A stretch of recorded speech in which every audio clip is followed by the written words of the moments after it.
Hello students, learn to crack के इस video lecture में एक बार फिर से आपका स्वागत है। पिछले वीडियो लेक्चर में हमने एनवायरनमेंट और इकोलॉजी की बात की थी। आज हम उसी वीडियो लेक्चर को आगे बढ़ाते हैं और बात करते हैं इकोसिस्टम की। देखिए, जैसा कि हमने पिछले क्लास में भी बात की थी कि जो इकोसिस्टम है वो इकोलॉजी की इकाई है। यानी इकोलॉजी को स्टडी करने के लिए हमें इकोसिस्टम को एक यूनिट की तरह यूज करना होता है या इकोसिस्टम को एक यूनिट की तरह यूज किया जाता है। तो आम बोलचाल में कह दिया जाता है कि जो इकोसिस्टम है वो इकोलॉजी की क्रियात्मक और संरचनात्मक इकाई है, या जैसे आप कह सकते हैं कि स्ट्रक्चरल एंड फंक्शनल यूनिट है। यानी इकोलॉजी को पढ़ने के लिए हमें इस तरह से इकोसिस्टम की जरूरत होती है। अब ये इकोसिस्टम है क्या? तो देखिए, किसी भी पर्टिकुलर एरिया में कोई भी भौगोलिक क्षेत्र हो सकता है, उस क्षेत्र में कुछ जैविक और अजैविक घटक होंगे, यानी कुछ सजीव होंगे, कुछ निर्जीव होंगे। ये दोनों घटक मिलकर के आपस में एक आत्मनिर्भर तंत्र का निर्माण करते हैं और इसी तंत्र को हम कहते हैं इकोसिस्टम। यानी किसी क्षेत्र के जैविक और अजैविक यानी बायोटिक और अबायोटिक घटक मिलकर एक आत्मनिर्भर तंत्र का निर्माण करते हैं और जिसे हम इकोसिस्टम कहते हैं।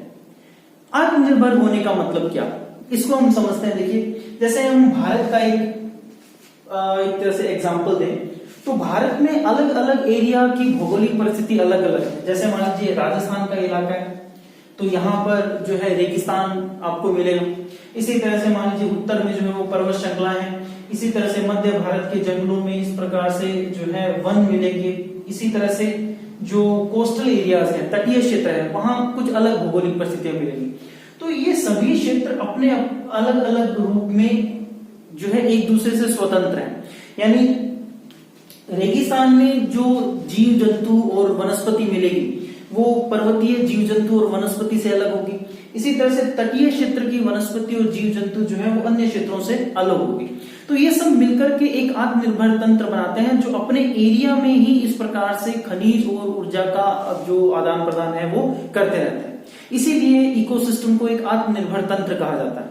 ठीक है, आत्मनिर्भर होने का मतलब जैसे जो इस क्षेत्र के रहने वाले जीव हैं वो इस क्षेत्र की परिस्थितियों पर निर्भर नहीं करेंगे, वो अपनी ही क्षेत्र की परिस्थितियों पर जो है निर्भर करते हैं। इस कारण इस सिस्टम को आत्मनिर्भर कहा जाता है। नाम जो है पारिस्थितिकी तंत्र वो सबसे पहले दिया था एजी टेंसले ने 1935 में। इसके अलावा भी इसके अन्य नाम दिए गए थे, लेकिन जो सबसे प्रचलित नाम है वो है इकोसिस्टम या पारिस्थितिकी तंत्र। तो इकोसिस्टम की परिभाषा हमने देखी। ठीक है, अब इकोसिस्टम जहां पर मान लीजिए कि पूरी पृथ्वी को बहुत अलग अलग इकोसिस्टम में बांटा गया है उसके भौगोलिक क्षेत्र के हिसाब से। जैसे अगर हम भारत की बात करें तो भारत में अलग अलग क्षेत्र में अलग अलग प्रकार के इकोसिस्टम पाए जाते हैं। वर्षा की एक छोटी सी बूंद भी एक इकोसिस्टम हो सकती है, क्योंकि उसमें भी जैविक या अजैविक घटक हो सकते हैं। जैसे मान लीजिए उसमें भी एल्गी वगैरह या इस तरह से अन्य जो अबायोटिक घटक है वो हो सकते हैं। ठीक है, तो एक वर्षा की बूंद भी इकोसिस्टम होती है, ध्यान रखिएगा। तो यहां पर हम बात करते हैं कि मान लीजिए कि भारत में इस तरह से भौगोलिक क्षेत्र के हिसाब से अलग अलग इकोसिस्टम बनाए गए। तो कई बार ऐसा होता है कि दो इकोसिस्टम की जो सीमाएं हैं वो एक दूसरे को ओवरलैप करती है। यानी जहां पर दो इकोसिस्टम मिलते हैं वहां पर कुछ ऐसा क्षेत्र बन जाता है जिसमें दोनों इकोसिस्टम के गुण होते हैं। ठीक है, और ऐसे क्षेत्रों को हम कहते हैं इकोटोन। से क्या कहा जाता है? इकोटोन। यानी इकोटोन क्या है? इकोटोन है दो पारिस्थितिकी तंत्र के बीच का संक्रमण क्षेत्र इकोटोन कहलाता है। और इसमें दोनों पारिस्थितिकी क्षेत्र के जो लक्षण है वो पाए जाते हैं और यहां पर जो जैव विविधता है वो इन दोनों क्षेत्रों से अधिक मिलती है। जैसे आप मान लीजिए कि नदी का जो डेल्टाई क्षेत्र होता है, जहां नदी इस प्रकार से समुद्र में मिलती है, वहां पर क्या होता है कि समुद्र का प्रभाव भी देखने को मिलेगा और इस प्रकार से नदी का प्रभाव भी देखने को मिलेगा।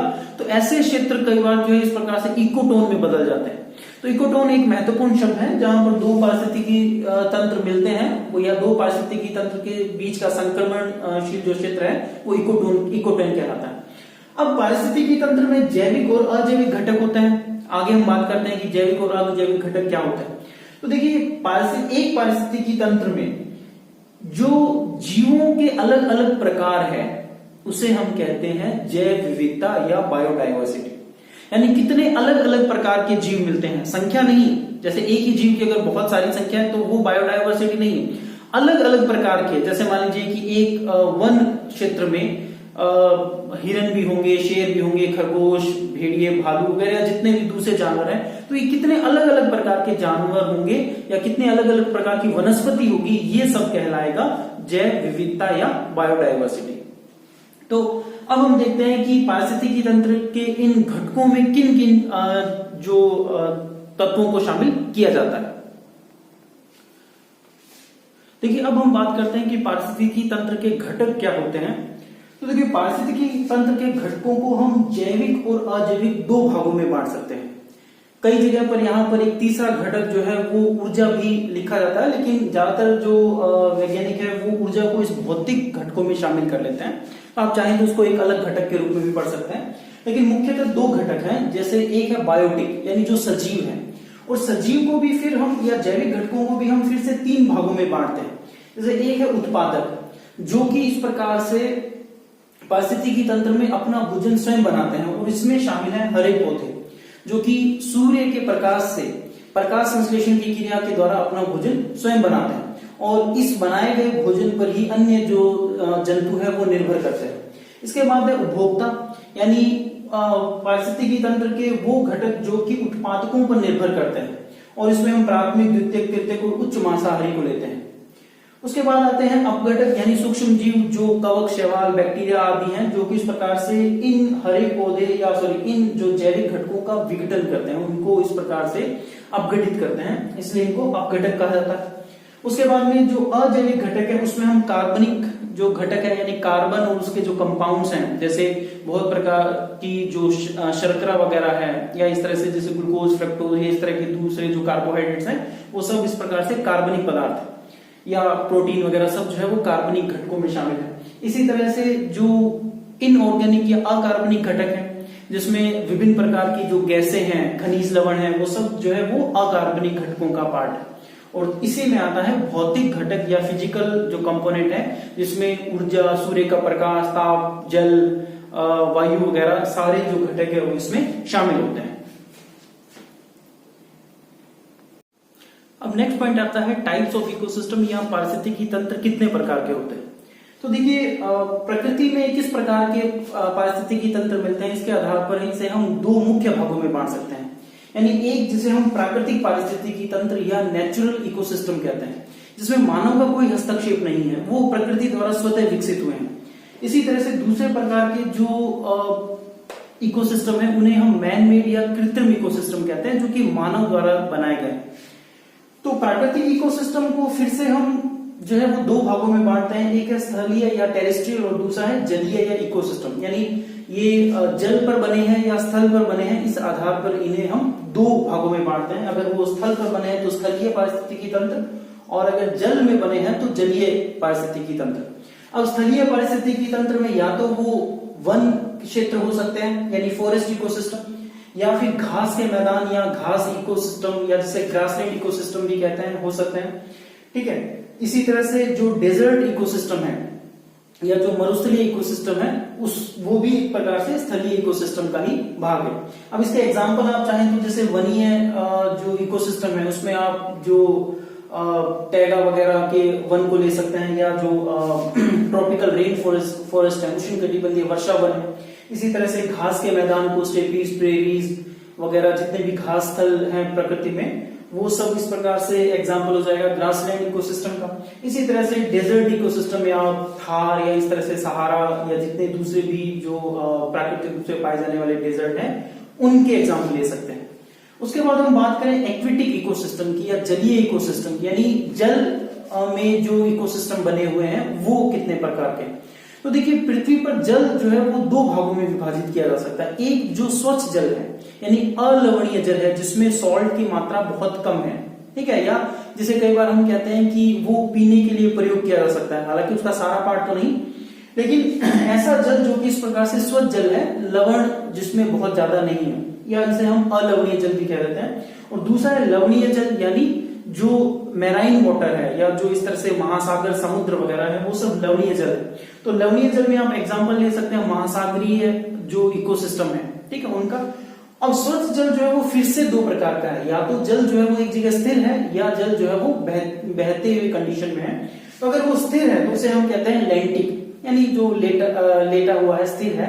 तो ऐसा जलीय इकोसिस्टम जो है वो लैंटिक इकोसिस्टम या स्थिर जल पारिस्थितिकी तंत्र कहलाएगा। और इसके एग्जांपल आप देख सकते हैं, तालाब और झील का जो इकोसिस्टम है वो इस तरह से स्थिर जल का इकोसिस्टम है। उसके बाद में इसी में है दूसरा जो लोटिक इकोसिस्टम है, या बहता हुआ जो बहते जल का जो पारिस्थितिकी तंत्र है, और इसमें हम एग्जांपल ले सकते हैं नदी का। ठीक है, तो ये सब जो है वो प्राकृतिक इकोसिस्टम के एग्जांपल है। जैसे लवणीय में अभी हमने बात की थी, महासागर जो है वो इसका पार्ट हो गया, या जो खारे पानी की झीलें वगैरह है वो भी इसी में शामिल की जाएंगी। इसके अलावा जो इसका दूसरा पार्ट है वो है कृत्रिम या मैन मेड इकोसिस्टम। कृत्रिम या मैन मेड इकोसिस्टम का मतलब है जो कि मानव द्वारा बनाए गए।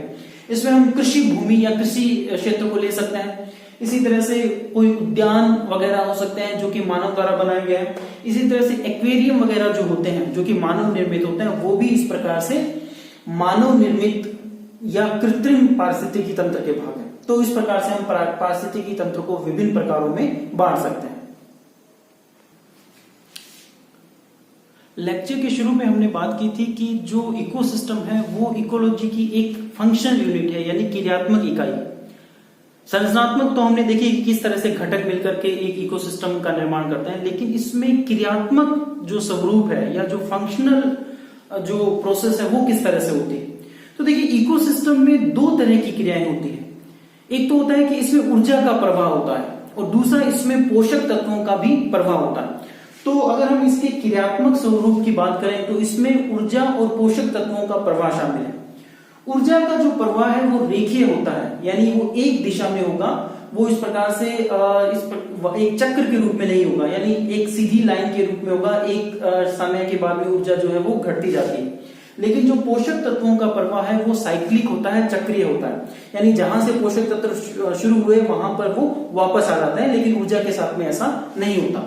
अब ऊर्जा के प्रवाह के फलस्वरूप हमें जो है वो इकोसिस्टम में खाद्य श्रृंखलाएं और खाद्य जाल देखने को मिलते हैं, यानी फूड चेन और फूड वेब जो है वो दिखाई देते हैं। ये फूड चेन और फूड वेब क्यों बनते हैं? क्योंकि ऊर्जा की आवश्यकता है जीवों को, और इस ऊर्जा की प्राप्ति के लिए वो एक दूसरे पर जो निर्भरता बनाते हैं उससे जो है वो खाद्य श्रृंखलाएं और खाद्य जाल बनते हैं। इसी तरह से जो पोषक तत्वों का जो प्रवाह है, जिसमें विभिन्न जो खनिज लवण वगैरह हैं, उनका एक जो साइक्लिक प्रक्रम रहता है, उसे हम जैव भू रासायनिक चक्र या बायो जियोकेमिकल साइकिल भी कहते हैं। अब ये क्या है, इनके बारे में पढ़ते हैं। आइए हम देखते हैं कि पारिस्थितिकी तंत्र में ऊर्जा का प्रवाह कैसे होता है। देखिए, ऊर्जा का प्रवाह जो है वो एक दिशा होता है, यानी एक दिशा में ही ऊर्जा का प्रवाह होगा, इसका कोई चक्र नहीं बनता।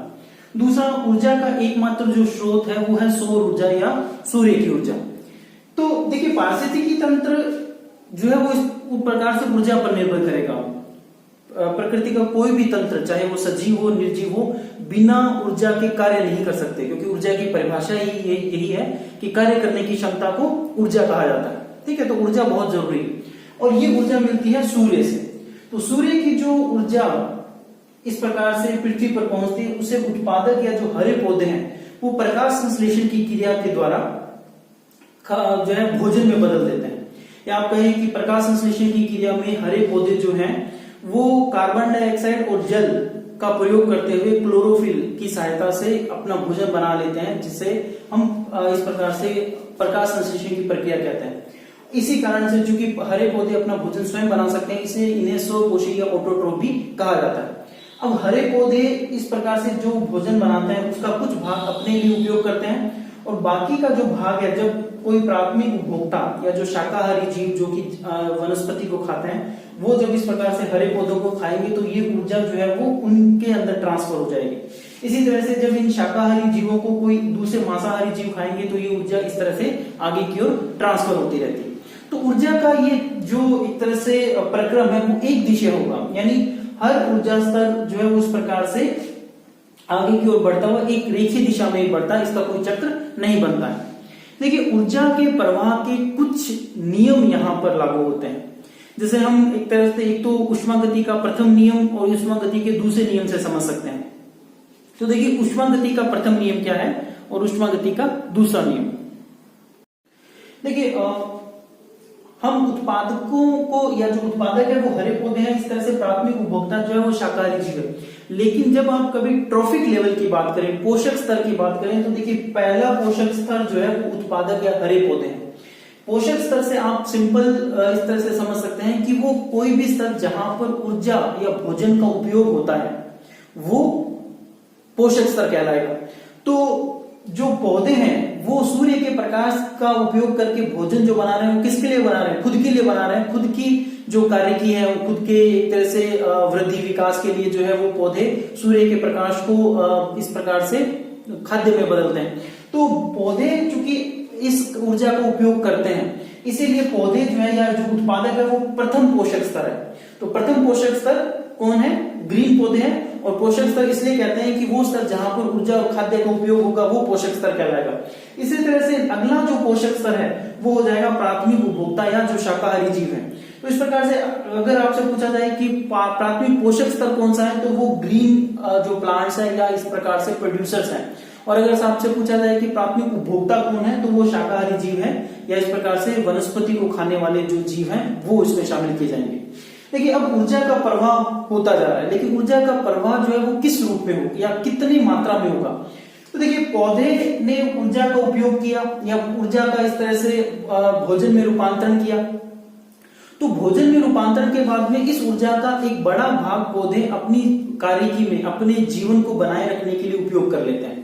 और ये इस प्रकार से जो ऊर्जा है या जिसका उपयोग है वो श्वसन के माध्यम से किया जाता है। यानी श्वसन क्या है या रेस्पिरेशन क्या है? रेस्पिरेशन एक ऐसी प्रक्रिया है जो हमारे शरीर में या जीवों के शरीर में ऊर्जा उत्पन्न करती है। यानी जो भी हम भोजन खाते हैं, ठीक है, उस भोजन को इस प्रकार से ऑक्सीजन की सहायता से तोड़ा जाता है और उससे ऊर्जा बनाई जाती है। उस प्रक्रिया को कहते हैं हम रेस्पिरेशन या श्वसन।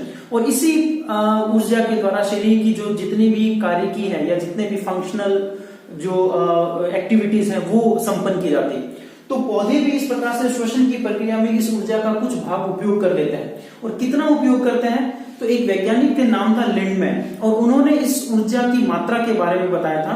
तो उन्होंने कहा था कि देखिए एक ऊर्जा स्तर पर या एक पोषक स्तर पर जितनी कुल ऊर्जा बनती है उसका केवल जो है 10% ही अगले चरण में जाता है। यानी अगर मान लीजिए सूर्य की ऊर्जा का जो है उस प्रकार से 100% उपयोग करके पौधों ने अपना भोजन बनाया, तो प्राथमिक उपभोक्ता को केवल इसका 10% यानी 10 जो है इसका 10वां भाग, या आप कहेंगे अगर मान लीजिए ये 100 कैलोरी है तो प्राथमिक उपभोक्ताओं को केवल 10 कैलोरी ऊर्जा मिलेगी। इसी तरह से इसके अगले स्तर पर इसका और जो है वो कम रूप देखने को मिलेगा या कम मात्रा हो जाएगी, वो हो जाएगी 1 कैलोरी। और उसके बाद में अगले स्तर पर जो है वो 0.1 या 0.01 इसका 10% के हिसाब से आगे बढ़ता रहेगा। 90% ऊर्जा उसी पोषक स्तर पर उपयोग कर ली जाती है। किस रूप में? अपने जीवन की विभिन्न क्रियाओं को संपन्न कराने के लिए। इसीलिए चूंकि देखिए ऊर्जा की बहुत कम मात्रा आगे बढ़ रही है, इसीलिए जो खाद्य श्रृंखलाएं हैं वो बहुत ज्यादा लंबी नहीं होती हैं। उसमें सामान्यतः 3 या 4 स्तर ही होते हैं, उसके बाद में आगे स्तर नहीं होते हैं। तो इसका रीजन ये है कि ऊर्जा की कम मात्रा जो है वो आगे संचित होती है। तो इस प्रकार से जो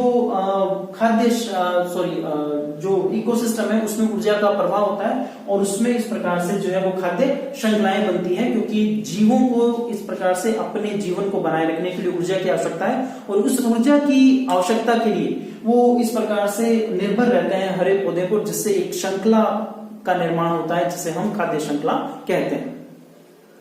अब नेक्स्ट पॉइंट आता है कि खाद्य श्रृंखला क्या होती है और कितने प्रकार की होती है। देखिए जीव जो है वो ऊर्जा के लिए एक दूसरे पर निर्भर रहते हैं। तो पोषक स्तरों का ये जो क्रम है या ऊर्जा की उपलब्धता के लिए या ऊर्जा की आवश्यकता के लिए जीवों की एक दूसरे पर जो निर्भरता है उसे हम खाद्य श्रृंखला के नाम से जानते हैं, या ये निर्भरता ही खाद्य श्रृंखला बनाती है। अभी हमने देखा जैसे हरे पौधों से लेकर के उच्च मांसाहारी तक ये क्रम जो है वो किस प्रकार से चलता है।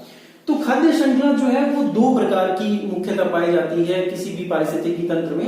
एक जिसे हम चराई खाद्य श्रृंखला या ग्रेजिंग जो फूड चेन है वो कहते हैं, और ये हरे पौधों से शुरू होकर के उच्च मांसाहारियों तक जाती है। यानी इसमें प्रारंभ में हरे पौधे और धीरे धीरे बढ़ते हुए जो है वो उच्च मांसाहारी, जैसे घास वन स्थल की अगर हम बात करें तो सबसे पहले जैसे घास होगी, फिर टिड्डे, फिर इस प्रकार से उनको खाने वाले दूसरे जीव है, और अंत में कोई बाज वगैरह या इस प्रकार से अन्य उच्च मांसाहारी होगा।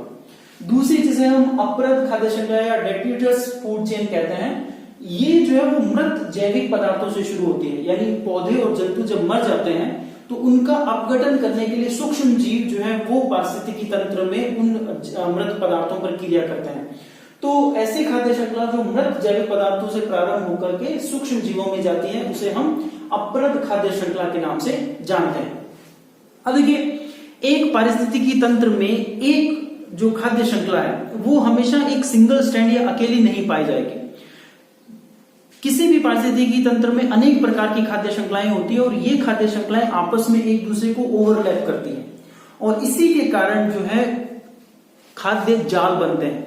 यानी विभिन्न खाद्य श्रृंखलाएं जब आपस में अतिव्यापित हो जाती है तो इसकी वजह से खाद्य जाल बनते हैं। देखिए, पिरामिडों से तो हम सभी परिचित होंगे। यानी मिस्र में जो राजा थे या फेरो, इनकी जो समाधियां थी उन पर त्रिभुज के आकार के जो भवन बनाए गए या त्रिभुज के आकार की जो समाधियां निर्मित की गई उन्हें हम पिरामिड्स के नाम से जानते हैं। तो ऐसे ही पिरामिड्स एक ब्रिटिश वैज्ञानिक जिसका नाम था चार्ल्स एल्टन ने 1927 में किसी इकोसिस्टम में जैव संख्या, जैव भाव, ऊर्जा से संबंधित बनाए। इसलिए इन पिरामिड्स को एल्टोनियन पिरामिड्स भी कहा जाता है, और ये 3 प्रकार के होते हैं, यानी जैव संख्या के, जैव भार के और ऊर्जा के। अब इसमें या किसी खाद्य श्रृंखला में हम इस प्रकार से जब इसको देखेंगे तो सबसे पहले शुरुआत करेंगे प्राथमिक स्तर से। उसके बाद में अगर मान लीजिए कि जो पिरामिड का रूप कैसे बनता जा रहा है, इसके आधार पर पिरामिड जो है वो 2 प्रकार के होते हैं। एक जिसे हम कहते हैं सीधा पिरामिड और दूसरा होता है उल्टा पिरामिड। जैसे सीधा पिरामिड में आप देखें तो जैसे पिरामिड का ये आकार जो है वो सीधा पिरामिड माना जाता है, जिसमें आधार जो है वो इस प्रकार से चौड़ा होगा और ऊपर की ओर ये भाग जो है वो जो है संकड़ा होता जाएगा। लेकिन अगर मान लीजिए कोई पिरामिड इस तरह से बनते हैं कि नीचे से इस प्रकार से संकड़े और ऊपर से वो चौड़े हों, तो इस प्रकार के जो पिरामिड है वो उल्टे या इन्वर्टेड पिरामिड माने जाते हैं। ये कैसे हैं? उल्टे पिरामिड है और ये सीधे पिरामिड है। तो कई बार क्वेश्चंस पूछे जाते हैं कि इसका या इस पारिस्थितिकी तंत्र का जो संख्या का पिरामिड है वो उल्टा बनेगा, सीधा बनेगा, या इस प्रकार से जो है प्रक्रियाएं किस प्रकार से होगी। तो आपको ये चीजें ध्यान रखनी है कि सीधे और उल्टे पिरामिड कहां बनते हैं। हम इसको एक एग्जांपल से समझते हैं। जैसे एक एग्जांपल लेते हैं हम एक वन इकोसिस्टम का, एक जो फॉरेस्ट इकोसिस्टम है उसमें जैसे हरे पौधे प्राथमिक एक तरह से उत्पादक होंगे और जो शेर है वो मान लीजिए उच्च मांसाहारी। तो इसमें देखिए कि सबसे पहले जो हरे पौधे हैं उनकी जो संख्या है वो सबसे ज्यादा होगी, इसलिए हम पहले आधार में ले लेते हैं। इस प्रकार से हरे पौधों का जो पहला स्तर है यहां पर हम लिख सकते हैं हरे पौधे। अब जो खरगोश है वो हरे पौधों से कम होंगे संख्या में, क्योंकि धीरे धीरे संख्या जो है वो आगे कम होती जाएगी। तो दूसरा स्तर जो है वो इस प्रकार से मान लीजिए खरगोशों का होगा, ठीक है। तीसरे जो भेड़िए वगैरह होंगे जो मांसाहारी हैं वो इनसे और कम होंगे, ठीक है। यानी जो अगला स्तर है वो और कम होती जाएगी, और जो उच्च स्तर है या उच्च मांसाहारी है शेर, उनकी संख्या जो है वो सबसे कम होगी। तो अब अगर आप इस पिरामिड को देखिए तो इस प्रकार से इस पिरामिड में आधार जो है वो चौड़ा है और ऊपर की ओर जो संख्या है वो कम होती जा रही है। तो इस प्रकार से हम जो है वो पिरामिड्स का निर्माण करते हैं। तो अगर किसी हम वन इकोसिस्टम में या इस तरह से फॉरेस्ट इकोसिस्टम में जैव संख्या का पिरामिड देखेंगे तो वो इस प्रकार से सीधा बनता है, या इस प्रकार से उसमें आधार जो है वो बड़ा और ऊपर की ओर संकड़ा होता जाएगा। देखिए संख्या पर एक और एग्जांपल लेते हैं। जैसे हम किसी ट्री इकोसिस्टम या वृक्ष पारिस्थितिकी तंत्र की बात करें तो उसमें संख्या का पिरामिड कैसे बनेगा। जैसे मान लीजिए एक पेड़ है, ठीक है, तो संख्या में ये काफी कम है, इसलिए हमने इसे एक इस तरह से एक बेस से बना दिया। फिर उसके ऊपर जो पक्षी रह रहे हैं तो पक्षियों की संख्या पेड़ से ज्यादा होगी, क्योंकि पेड़ तो एक है। तो इस प्रकार से ये जो अगला स्तर है वो इस प्रकार से पहले स्तर से थोड़ा अधिक जो है चौड़ा होगा, थोड़ा अधिक विस्तृत होगा। उसके बाद में पक्षियों पर जो परजीवी होंगे, एक पक्षी पर बहुत सारे परजीवी, तो बहुत सारे पक्षियों पर काफी परजीवी होंगे, तो अगला स्तर जो है वो फिर एक तरह से और अधिक बड़ा होगा।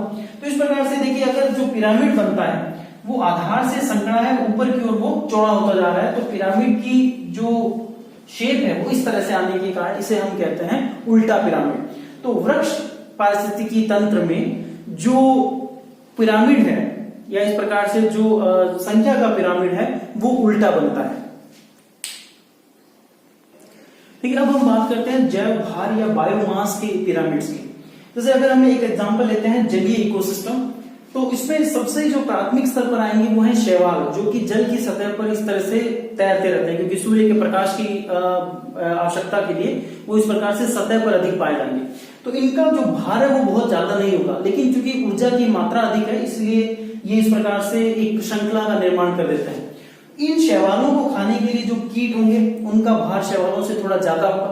फिर जो उनको खाने के लिए जो छोटी मछलियां आएंगी उनका जो भार है वो थोड़ा और ज्यादा होगा, और बड़ी मछलियों का जो भार है वो काफी अधिक होगा। तो यहाँ पर अगर हम इस प्रकार से जैव भार का जो पिरामिड देखेंगे वो भी इस प्रकार से ऊपर की ओर चौड़ा होता जाएगा। तो यहाँ पर भी ये पिरामिड कैसा बनेगा, उल्टा बनता है।